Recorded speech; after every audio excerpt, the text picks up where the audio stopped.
título de esta charla es Cuentas pendientes, mismo título que la exposición que tenéis abajo, aunque no va exactamente del trabajo que ya habéis visto.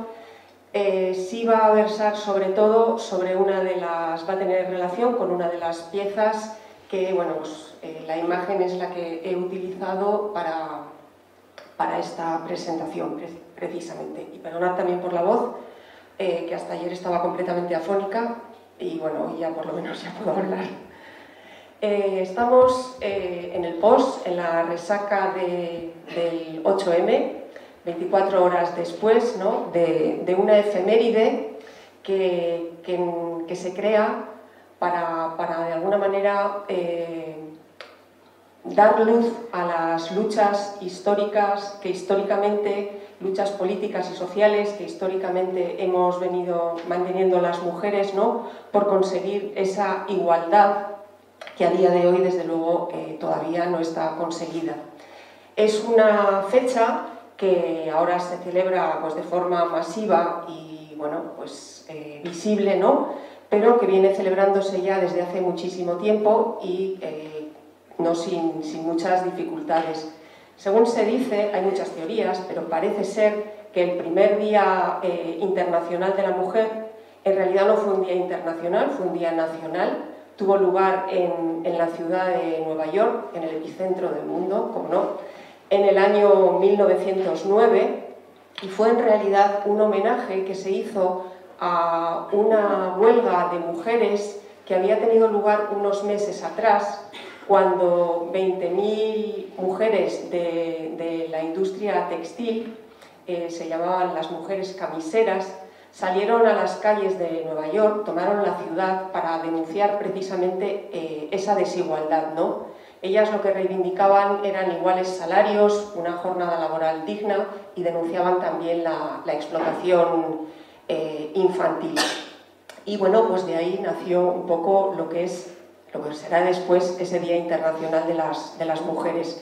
En lo que respecta a la elección del color morado, también se dice que unos años después, creo que fue en el año 1911, hubo un incendio en una fábrica textil también en Nueva York, en el que murieron 150 mujeres, y en esa fábrica se trabajaba con telas de color morado, que en el incendio, pues, al salir por las chimeneas, cubrieron el cielo de Nueva York de este color precisamente. También es verdad que si cogemos dos acuarelas y mezclamos el rosa y el azul, esa fenotipia, pues lo que obtenemos precisamente es el color morado. Esta huelga, esta manifestación, este Día Internacional de la Mujer en el Estado español, ocurre por primera vez de forma legalizada, o sea, la primera manifestación autorizada se desarrolla en el año 1978 en la ciudad de Madrid, y se denomina, es el Día de la Mujer Trabajadora, después ya cambia el nombre, cuando un grupo de mujeres, estaba organizado por diferentes movimientos feministas, salen a la calle, en concreto Pintor Rosales, que es la calle que ha elegido el gobierno para la manifestación, y, bueno, es una huelga que se desarrolla pacíficamente, pero que termina con las mujeres teniendo que huir porque es disuelta por la policía. Las mujeres, pues, a lo largo y ancho del planeta nos hemos venido manifestando, pues, desde tiempos muy remotos, ¿no? Me imagino que tenéis en mente este 8M de hace ahora 5 años. Esta imagen en concreto es del 9 de marzo de hace 5 años, ¿no? Fue portada del New York Times y corresponde a la manifestación que hubo en Bilbao. La lucha por conseguir la igualdad, es decir, la denuncia de esta desigualdad, está en muchas agendas. Y, de hecho, ahora os sonará a todas que estamos, a hablar, ¿no?, de la Agenda 2030, de los Objetivos de Desarrollo Sostenible, y entre estos objetivos, el objetivo número 5, precisamente, lo que reivindica, ¿no?, es el logro, lo que exige es lograr esa igualdad entre los géneros y conseguir empoderar a todas las mujeres y a las niñas. Porque es precisamente de esta desigualdad. Esto, por ejemplo, es una buenísima imagen de lo que es una violencia simbólica, ¿no? Este es un cartel de una película de hace ya unos años. Porque es precisamente a través de esta desigualdad que es algo que se denuncia en el inicio de la exposición que tengo abajo, ¿no? de la desigualdad, nace precisamente la violencia, las diferentes violencias contra las mujeres. Si os metéis en la página de Naciones Unidas, hay una parte interactiva que la verdad es que está muy bien y podemos leer, ya sea en el hogar, en la calle o en los conflictos armados, la violencia contra las mujeres y las niñas es una violación de los derechos humanos de proporciones pandémicas que ocurre en espacios públicos y privados. Es precisamente, ¿no?, esa división entre el espacio público y privado y ese reparto que se ha hecho de lo doméstico, ese interior para las mujeres y ese exterior luminoso para los hombres, de donde nace también gran parte de la violencia. De hecho, estamos viendo ahora cómo precisamente, por ejemplo, en Afganistán, ¿no?, que es uno de los países del mundo, sino el país del mundo en el que más recortados y vetados tienen las mujeres los derechos, ¿no? También las mujeres se manifiestan, no 20.000, sino un grupo de 20 mujeres hace unos meses salieron a denunciar todos los recortes que están padeciendo con el regreso de los talibanes, ¿no? Un país en el que las mujeres no pueden ir a la universidad ni al colegio. Esta es una imagen de esta semana. Se han reanudado las clases en la universidad tras el periodo de invierno. Las mujeres lo tienen vetado estar en los parques cuidando de sus hijas e hijos porque se considera un espacio público, o como se está produciendo ya, y es una noticia también de esta semana, se ha anulado el divorcio y las mujeres tienen que volver con sus exmaridos maltratadores, ¿no?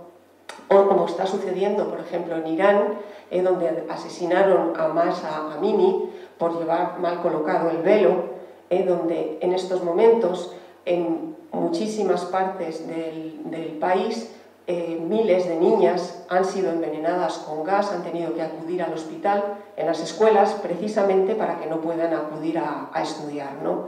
De alguna manera, esa enseñanza a las mujeres, ¿no?, que en muchos lugares del mundo todavía continúa vetada.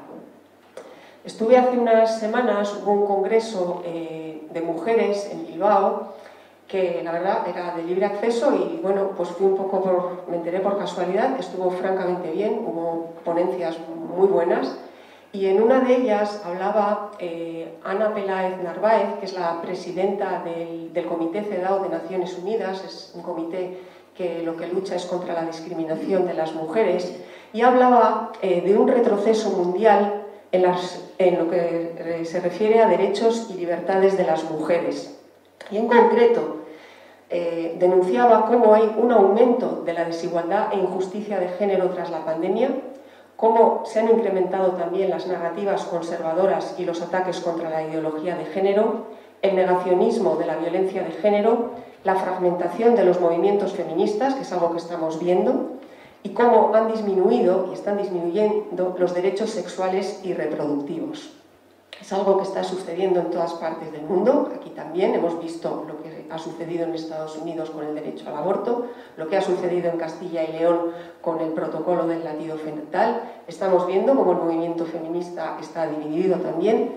Y bueno, yo creo que hay que tener un poco presente un término del que yo sabía poquísimo hasta hace nada y que bueno, que me lo estoy empezando a mirar, que viene de la unión entre man, hombre, y sphere, en inglés esfera, la manosfera, y aquí yo sí voy a leer porque como no lo domino, hay un estudio muy bueno de Elisa García Mingo y Silvia Díaz Fernández sobre lo que consideran es un nicho de machismo en Internet, y es una red de misoginia online, un tejido de comunidades en Internet que están dirigidas a fracturar el feminismo, perseguir a las mujeres con voz y poder en el espacio público y a negar la violencia de género. Es un fenómeno que no lleva muchos años funcionando, pero que está llegando claramente a la población más joven porque precisamente la herramienta a través de la que viaja es la herramienta que más utilizan las jóvenes y jóvenes, ¿no? ¿Qué es lo que está pasando aquí, no? ¿Qué es lo que se está viendo en el Estado español? Pues se está viendo, en un estudio de UNICEF España de hace un mes escaso, cómo ha disminuido la preocupación por el machismo y la violencia de género entre los niños y adolescentes. Se está viendo cómo 1 de cada 5 jóvenes varones de entre 15 y 29 años considera que la violencia de género es un invento ideológico. Un invento ideológico que en lo que llevamos de año, y estamos a principios de marzo, día 9, ha matado a Yes, a Belén, a Eva, a Nina, a Ayate, a Natalia, a Antonia, a una mujer cuyo nombre no ha aparecido publicado en los medios, a Paloma y a su hija de 8 años, a Caterina, a Beatriz, a Iris, a Elia y a Mari Carmen. Un invento ideológico que se ceba especialmente con el colectivo de mujeres mayores de 65 años, donde la violencia machista se convierte casi en una enfermedad crónica, en un aceptar, en un resignarse, porque es algo que, bueno, al final los trapos se lavan en casa, porque de alguna manera está interiorizado, está naturalizado. Y un invento ideológico que cada vez está afectando también a más jóvenes, mujeres jóvenes, a través precisamente de la violencia que se cuela por los medios digitales, de las pantallas. Porque la violencia de género tiene muchísimas caras. Podemos hablar de violencia física, sexual, que son como más fáciles de detectar, ¿no? Esa violencia psicológica tan invisible, violencia económica, que ha aumentado mucho durante la pandemia, la violencia vicaria, te doy donde más duele y mato también a nuestra hija, ¿no? La violencia obstétrica, que se viene denunciando cada vez más, esa violencia digital, que ahora hemos comentado, o esa violencia simbólica, como la del cartel que os he enseñado hace unas cuantas diapositivas, y que tenemos también en esta imagen, que es de hace unas semanas. Esto es un escaparate de una tienda en Bilbao, es una tienda danesa, en la que compré precisamente el cuaderno de firmas que tengo puesto abajo, ¿no? Para que la gente escriba lo que opina sobre la exposición. Y bueno, me llamó mucho la atención ver el escaparate, pues jarrón cuerpo, 5 euros. Y bueno, pues ver que el jarrón y el cuerpo en cuestión pues eran el cuerpo de una mujer embarazada. Entonces, bueno, pues entré a preguntar, ¿no? Porque hasta donde yo sé, en general, la identificación de cuerpo en este mundo en el que todo se mide en clave de hombre se suele identificar con un hombre, y dije, bueno, pues es posible que también haya entonces un jarrón masculino, ¿no? Y bueno, pues la dependiente me dijo que no, y que efectivamente que le había llamado la atención, y también que bueno, que es que ahí sigue, ¿no?, puesto esto en el escaparate por 5 euros. Porque es precisamente el cuerpo de las mujeres, ¿no?, y ese cuerpo que es capaz de gestar, ¿no?, la eterna cuestión femenina, lo que está detrás de un tipo de violencia que se ha... ¿cómo explicarlo?, que han padecido un colectivo de mujeres que está totalmente invisibilizado, un colectivo enorme de mujeres de las que se sabe poquísimo en este país. Esta es una pequeña manifestación que ocurrió el mismo año de esa enorme manifestación del año 2018, ¿no? Esta en concreto fue en noviembre y fue en Bilbao. Y aquí, pues, que vemos a estas mujeres borrosas, mujeres que tienen una voz muy fuerte y que vienen denunciando con mucha fuerza lo que les ha sucedido y lo que les sigue sucediendo, pues quiero dar las gracias a 3 personas del Instituto de Durango que os van a leer, van a dar voz de alguna manera a estas 4 mujeres de una manera muy breve, pero de alguna manera yo creo que va a contextualizar lo que os voy a contar después. Así que pues muchas gracias a Salma, a Aser y a Maya.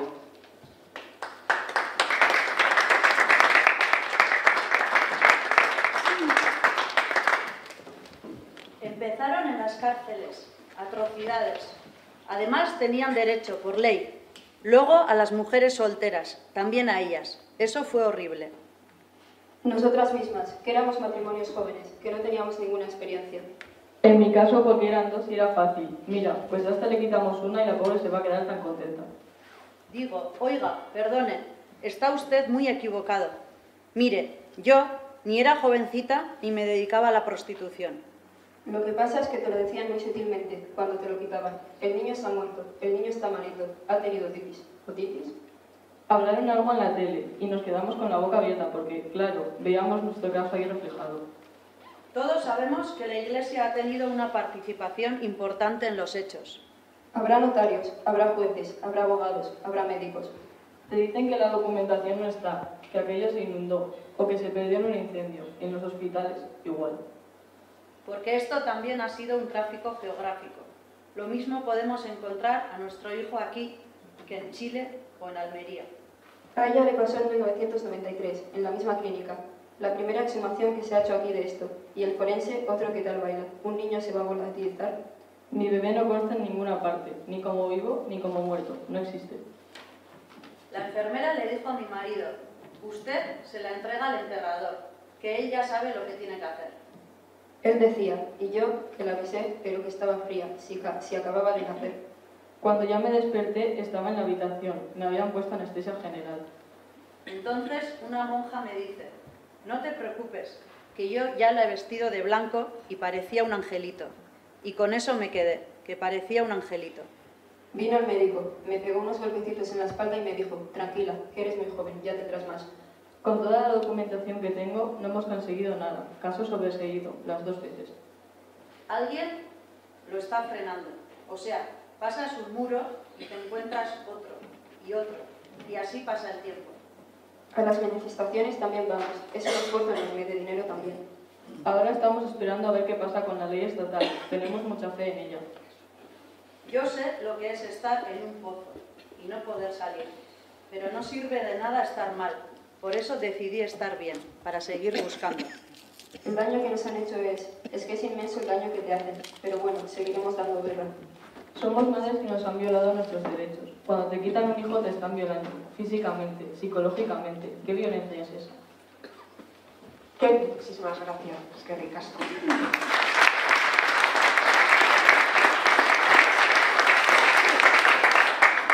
¿Qué violencia es esa, no? ¿En qué consiste una violencia que está totalmente invisibilizada y que, bueno, pues de la que se sabe muy poco?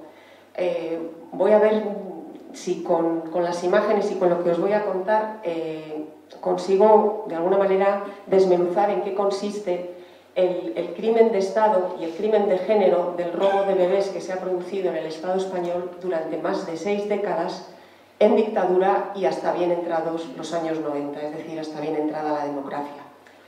Nos tenemos que retrotraer al franquismo, o sea, el crimen de los bebés robados empieza en el franquismo y se convierte en un crimen franquista que sigue siendo un crimen franquista en la democracia.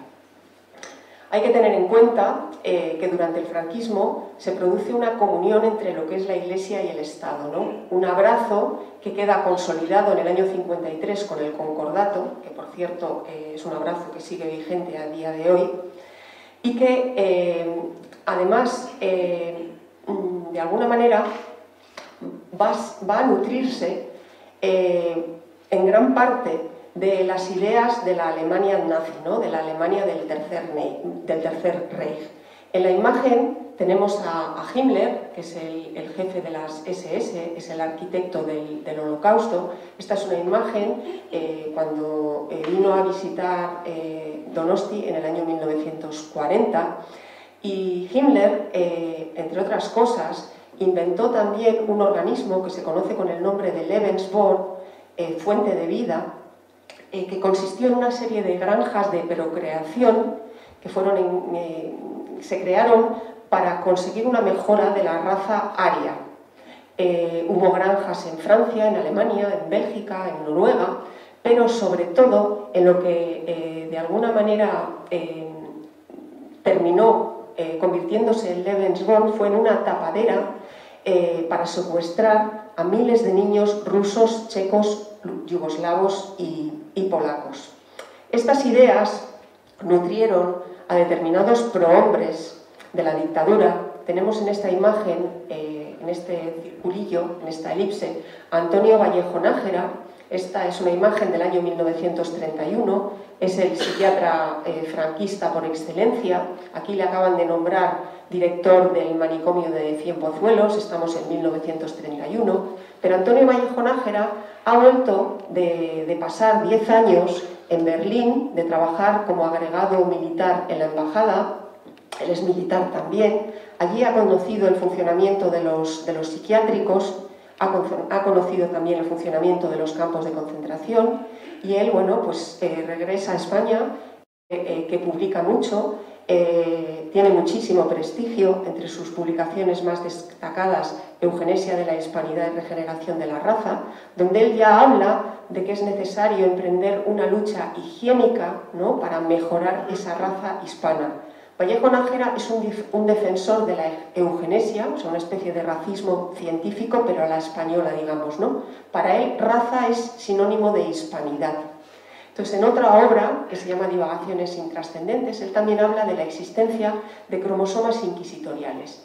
Él está convencido, aquí se ha ido un poquito la diapositiva, de que existe un gen rojo que ha de entenderse como una tara mental que puede ser extirpada mediante el desarraigo, el adoctrinamiento y el castigo. Y en el año 1938 le pide permiso a Franco para crear el Gabinete de Investigaciones Psicológicas. Franco se lo da, y eso le permite poner en marcha, desarrollar una serie de experimentos sobre un grupo de 50 mujeres que están presas en la cárcel de Málaga. Los resultados de este estudio los publica en una revista que se llama Psiquismo del fanatismo marxista, y entre las perlas que escribe, ¿no?, él dice: cuando desaparecen los frenos que contienen socialmente a la mujer y se liberan las inhibiciones frenatrices de las compulsiones instintivas, se despierta en el sexo femenino el instinto de crueldad, ¿no? Este es un reportaje en la BBC, Los niños robados en España, del año 2011, que de hecho en YouTube todavía es posible recuperar. Si metéis Spain Stolen Babies, Katia Adler, podéis ver el documental, muy bueno y con todo tipo de detalles. Año 2011, seguimos avanzando en el tiempo. Los pisos nido de Doña Mercedes, de una red de pisos que había en Bilbao, que de alguna manera sirvió para facilitar todo este tráfico de bebés. O la primera exhumación que se produce en Euskadi de un posible presunto bebé robado en el año 1993. Además, este fue un caso muy mediático, que de hecho, bueno, salió en la televisión, en Teleberri, ¿no? Porque, bueno, pues Paco Echeverría, él de alguna manera, pues lo que dijo es casi imposible que se hayan robado bebés, y sin embargo, entre sus colegas sí que hubo pues un debate, ¿no? Porque Querejeta, que ya ha fallecido, él rebatió la argumentación de Echeverría al afirmar que la comunidad científica admite que las estructuras óseas con el paso del tiempo sufren degradación, pero no su desaparición completa, ¿no? Para Echeverría no es imposible la degradación completa del cuerpo de un recién nacido, y sin embargo, bueno, pues de alguna manera se lo rebatieron, ¿no? Mientras esto está pasando aquí, en Argentina, pues Videla, que ya estaba en la cárcel, pues recibe una condena extra de 50 años precisamente por el robo de bebés. Y en Argentina, pues a día de hoy ya se han recuperado 132 nietas y nietos y quedan 300 por encontrar. Las cosas allí, bueno, pues se están haciendo un poco distinto, ¿no? O, por ejemplo, en el año 2013, como Rajoy recorta a presupuesto cero el dinero destinado para memoria histórica. Y sin embargo, estamos ya en el año 2015, como desde Europa nos están venga a tirar de las orejas, ¿no? Porque se está analizando por qué en España el 95% de las demandas son archivadas, ¿no?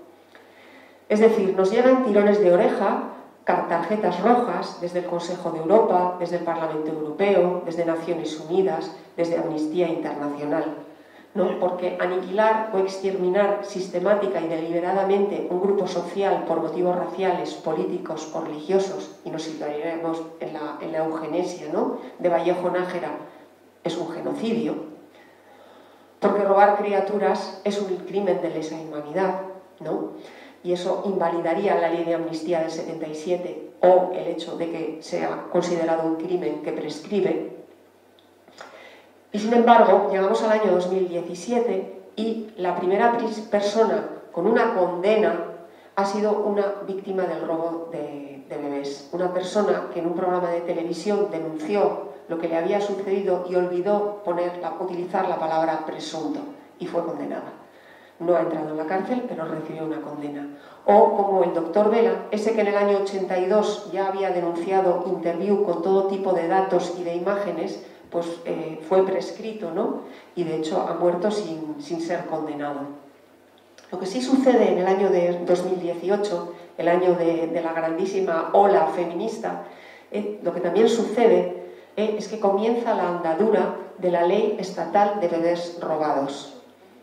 Una ley que ha tenido muchas turbulencias, comienza su andadura al ser tramitada por primera vez en noviembre del 2018, pero que es paralizada con el adelanto electoral en el 2019, se reactiva en el 2020, desde septiembre del 2020 está un tiempo interminable en un trámite de enmiendas, con un palo adicional en la rueda de una ponencia de estudio que pide el Partido Socialista hace muy poco tiempo, con un debate entre Unidas Podemos y el PSOE, porque Unidas Podemos exige desbloquear la tramitación de 7 leyes avaladas por la mayoría del Congreso, y finalmente, y menos mal, con un desbloqueo de la ley hace escasos días, ¿no? Entonces, bueno, en estos momentos la ley está desbloqueada, tiene que ser tramitada por la vía de urgencia para que vea la luz en esta legislatura. Lo que pasa es que vamos a ver qué sucede con el tema de las enmiendas, porque lo que no puede suceder es que la ley de alguna manera pierda el espíritu, que deje de ser una ley que verdaderamente sea efectiva, ¿no? para actuar contra este crimen. Porque si la ley sale como debería, como está en el borrador, lo que va a permitir es el acceso a los archivos públicos y privados del Estado y de la Iglesia, que se cree una fiscalía especializada que actúe de oficio, que las exhumaciones y las pruebas de ADN sean gratuitas, que se cree una base de datos de afectados de ámbito estatal, un banco único de ADN, una comisión estatal por el derecho a la identidad como existe también en Argentina, y que se reconozca la condición de víctimas, es decir, una ley que permita hablar de verdad, de justicia, de memoria, reparación y garantías de no repetición. El problema está en que en estos momentos, entre las enmiendas presentadas, se corre el riesgo de que la Iglesia no sea obligada a abrir sus archivos, sino simplemente invitada a abrir sus archivos, o de que no sean reconocidas como víctimas, sino como afectadas, o que la justicia tampoco sea exactamente la justicia que ellas esperan. Entonces, bueno, optimismo, pero también cautela. Porque son miles y miles y miles las mujeres a las que se les han robado sus hijas e hijos, madres y padres, que se manifiestan y se han manifestado por todo el país, en muchísimos momentos, en todas las ciudades, desde siempre. Y esto lo he añadido hace 2 días, porque me llamó muchísimo la atención, y es un poco para que veáis cómo a veces la visibilización se hace para invisibilizar y cómo se van construyendo los relatos. Hay una exposición ahora mismo en el Museo de Arte Sacro del Obispado de Bilbao, en Atxuri, que se llama Shame, lleva ya un tiempo, termina el 15 de marzo. Son una serie de fotografías de un fotógrafo italiano, es que ahora no me acuerdo el nombre, bueno, ahora lo busco. Y son fotografías y testimonios para denunciar el abuso infantil y el maltrato infantil en Europa. Es un proyecto muy ambicioso y es un proyecto absolutamente valiente y loable, eso es indiscutible, ¿no? Más de 100 retratos, pero se ha hecho una selección de 20 y tantos retratos para la exposición que hay en Bilbao y es una muestra que después va a ir a Madrid y a Barcelona. Y a mí lo que me ha llamado la atención es que en estos 20 y tantos retratos pues hay, a ver dónde lo he escrito, hay 3 retratos que corresponden a víctimas del robo de bebés, que son una madre de bebé robada en Serbia, la víctima de adopción forzosa en Holanda, un anciano sustraído de su hogar a los 10 años en Eslovenia durante la Segunda Guerra Mundial. Y hay también 4 retratos de digamos, de infancia abusada en el Estado español, ¿no? Y los 4 retratos que hay corresponden a 4 casos de abuso sexual en la infancia, 3 en el ámbito eclesiástico y 1 en el ámbito deportivo. Es decir, denunciar esto es absolutamente necesario. O sea, la pederastia en este país, todos sabemos lo invisibilizada que ha estado y la necesidad que hay de visibilizarlo, ¿no? Pero eso no significa que haya que invisibilizar el hecho de que en España también hay muchísimos rostros que podrían haber ilustrado esta exposición de mujeres o de hijas e hijos que han sido despojadas de una infancia, ¿no? Con una identidad cambiada. Sin embargo, en esta exposición no hay ni un solo retrato. Esta es la imagen, estos son los rostros de las mujeres que veíamos antes en la imagen borrosa, ¿no? Que para mí es, bueno, esta es la imagen que, digamos, entre comillas, entrevisté para el trabajo Findermaster que hice. Las frases que han leído, que habéis escuchado, son una extracción de sus voces, que si os apetece conocer bien por lo que han pasado y lo que están luchando, porque sobre todo son grandes luchadoras, lo tenéis, si ponéis Bebés robados España, crimen de género, crimen de Estado y mi nombre, tenéis el trabajo publicado en la página de la universidad. Y a partir de la página 48, porque la anterior es bastante aburrido, pero a partir de la 48 son ellas las que hablan y de verdad que vale la pena leer todo lo que ellas cuentan, ¿no? Esta es una imagen que yo la cogí porque ilustra muy bien el panorama, el paisaje que tenemos, ¿no? Un primer plano, es decir, estamos en el presente donde tenemos a una madre que es Marga, que está buscando a su hijo nacido en el año 75. Estamos en el límite, en esa transición, ¿no? En los inicios de la democracia. Tenemos a una madre que está buscando a su hija gemela robada en el año 1990, que es Charo. Estamos hablando ya de la democracia. Y detrás, ya en segundo plano, ya no tenemos a las madres, tenemos a las hijas, a las hermanas que están buscando a su hermana, porque la madre ya ha fallecido. Porque este crimen se produjo en los años 50, estamos hablando del franquismo. Y si seguimos esperando, pues cada vez habrá menos rostros y menos madres para sujetar pancartas. Entonces, bueno, viajamos otra vez atrás en el tiempo. Esta es una imagen del siglo, estamos en el siglo XIX. Bilbao es un enclave comercial importante. Lo que pasa es que los barcos que traen mercancías pues se encuentran con unos bancos de arena y entonces las mercancías se colocan en gabarras y esas gabarras se atan a unas cuerdas y unas cuerdas que son arrastradas no por bueyes, que son muy caros, sino por mujeres, sirgueras, como las conocemos ahora. Entonces las llamaban ganapanes, mujeres que realizan un trabajo necesario, un trabajo bestial, brutal, y de las que nadie ha oído hablar y que ahora se han comenzado a visibilizar, ¿no? Su explotación, su trabajo y la denuncia, ¿no? Y de hecho ese reconocimiento, pues en una escultura de Dora Salazar, que se colocó en el año 2021 junto a la ría de Bilbao, una escultura maravillosa de 4 sirgueras, ¿no? O un letrero de una calle, ¿no? Bueno, el muelle de las sirgueras, también un reconocimiento, ¿no? Que es un primer paso, ¿no? para visibilizar.